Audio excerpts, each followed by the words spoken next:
¿Existió Jesús?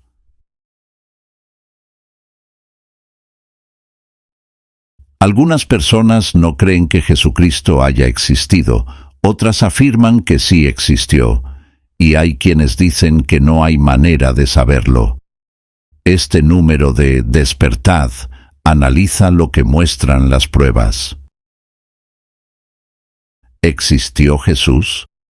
No fue ni rico ni poderoso, ni siquiera tuvo un hogar propio. Sin embargo, sus enseñanzas han influido en millones de personas. Ahora bien, ¿fue Jesucristo un personaje real? Veamos la opinión de algunos especialistas en la materia, tanto modernos como de la antigüedad. Michael Grant, historiador y experto en antigüedad clásica, señaló: si, como debemos, aplicamos al Nuevo Testamento el mismo criterio que debemos aplicar a otros escritos antiguos que contienen información histórica, no podemos rechazar la existencia de Jesús, así como no podemos rechazar la existencia de muchísimos personajes paganos cuya historicidad nunca se pone en duda. Rudolf Bultmann, profesor de estudios del Nuevo Testamento, dijo: la duda de si Jesús realmente existió carece de fundamento y no vale la pena discutir sobre ello. Nadie puede cuestionar que Jesús fundó el movimiento histórico cuya etapa inicial más característica fue la comunidad primitiva de cristianos de Palestina. Will Durant, historiador, escritor y filósofo, afirmó que unos pocos hombres sencillos, los escritores de los Evangelios, hubiesen podido, en una generación, haber inventado una personalidad tan poderosa y atractiva, una ética tan elevada y una concepción tan confortadora de la hermandad humana. Sería un milagro mucho más increíble que cualquiera de los consignados en los Evangelios. Albert Einstein, físico alemán de origen judío, declaró: aunque soy judío, la figura del Nazareno me resulta fascinante. Cuando se le preguntó si consideraba a Jesús un personaje histórico, respondió: por supuesto, nadie puede leer los Evangelios sin sentir la presencia de Jesús. Su personalidad palpita en cada palabra. Ningún mito está tan lleno de vida. ¿Qué dice la historia? El registro más detallado de la vida y el ministerio de Jesús se halla en la Biblia, en los Evangelios. Cada uno de estos relatos lleva el nombre de su escritor: Mateo, Marcos, Lucas y Juan. Pero además hay varias fuentes no cristianas que mencionan a Jesús. Tácito, alrededor del año 56 al 120. A Tácito se le considera uno de los grandes historiadores de la Roma antigua. Su obra, Anales, trata la historia del Imperio Romano desde el año 14 hasta el 68. Jesús murió en el año 33. Tácito escribió que el gran incendio que devastó la ciudad de Roma en el año 64 se le atribuyó al emperador Nerón, pero que Nerón culpó del incendio a los cristianos para acabar con los rumores. Luego añadió: aquel de quien tomaban el nombre, Cristo, había sido ejecutado en el reinado de Tiberio por el procurador Poncio Pilato. Suetonio, alrededor del año 69 al 122. En su obra Vida de los Césares, el historiador romano Suetonio narró los sucesos acontecidos en los reinados de los primeros 11 emperadores romanos. En la sección dedicada a Claudio, hizo referencia a unos disturbios que surgieron entre los judíos de Roma, tal vez provocados por disputas a causa de Jesús. Suetonio escribió: puesto que los judíos constantemente causaban disturbios por instigación de Cristo, él, Claudio, los expulsó de Roma. Aunque culpó erróneamente a Jesús de generar disturbios, Suetonio no dudó de su existencia. Plinio el Joven, alrededor del año 61 al 113. Fue escritor y gobernador de Bitinia, actual Turquía. En una carta que envió al emperador romano Trajano, Plinio le preguntó cómo debía tratar a los cristianos. Le dijo que había intentado obligarlos a renegar de su fe y que había ejecutado a todos los que se negaron a hacerlo. Agregó: quienes repitieron conmigo una invocación a los dioses paganos y ofrecieron ritos religiosos con vino e incienso delante de tu estatua y maldijeron a Cristo, pensé apropiado absolverlos. Flavio Josefo, alrededor del año 37 al 100.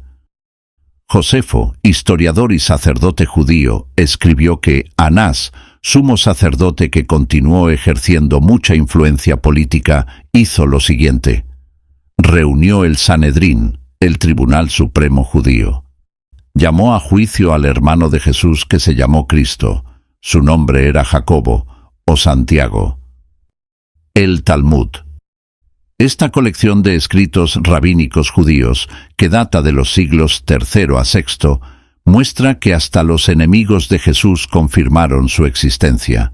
Un pasaje dice que en la Pascua Yeshú, Jesús el Nazareno fue colgado, dato que es históricamente correcto. En otro declara lo siguiente: que no tengamos hijo ni discípulo que se deje estropear en público como el Nazareno, título con el que se solía llamar a Jesús.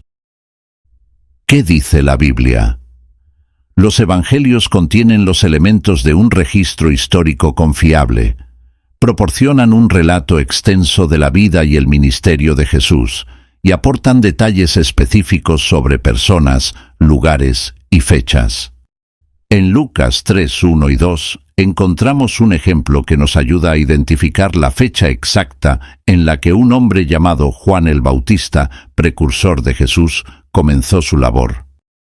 Lucas escribió: en el año 15 del reinado de Tiberio César, cuando Poncio Pilato era gobernador de Judea, y Herodes era gobernante de distrito de Galilea, pero Filipo su hermano era gobernante de distrito del país de Iturea y de Traconítide, y Lisanias era gobernante de distrito de Abilene, en los días del sacerdote principal Anás, y de Caifás, la declaración de Dios vino a Juan, el hijo de Zacarías, en el desierto.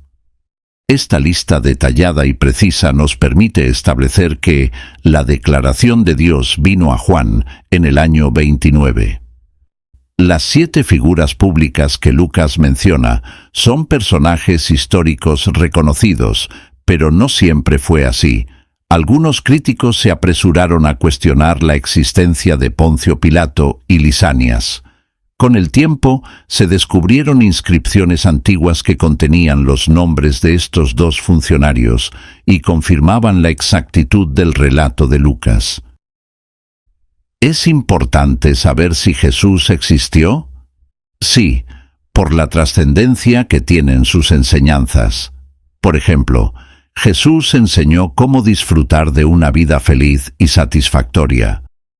También habló de un tiempo en el que la humanidad vivirá en verdadera paz y seguridad, unida bajo un solo gobierno, el reino de Dios.